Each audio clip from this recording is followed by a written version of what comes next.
Respect. If you don't respect somebody, are you really gonna listen to them? Are you really gonna communicate truthfully to them? No. So there's a lot when we're talking about communication. And you as a leader, you have to be able to make sure that you communicate effectively.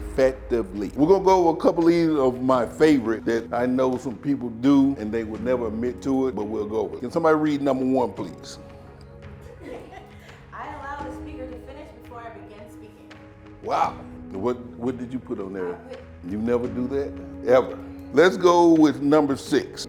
Sure. And you know this and you recognize this. Oh, yeah. You know?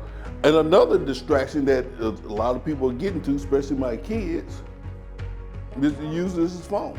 Yeah. My kids don't listen or communicate well. They communicate through text. The 15-year-old, we are in the house, the same house, and she'll text. So the barriers to communication. Because I, as a parent, want to see my kid. I want to hear your voice. I want to hear something that's going on with you. I don't want to read it through a text. We had a situation 2 weeks ago.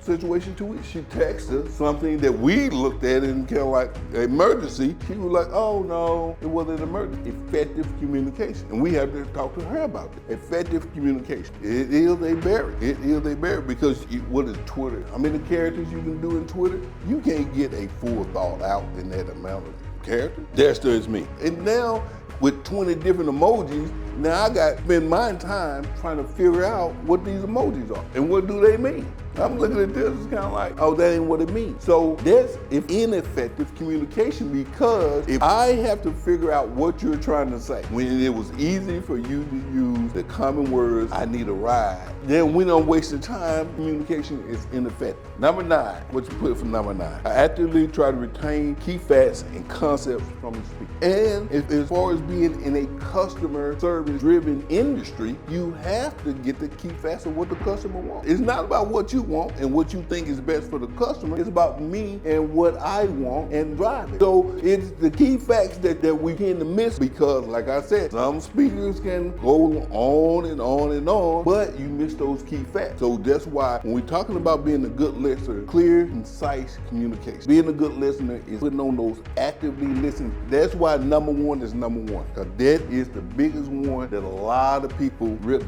tend to have a problem with.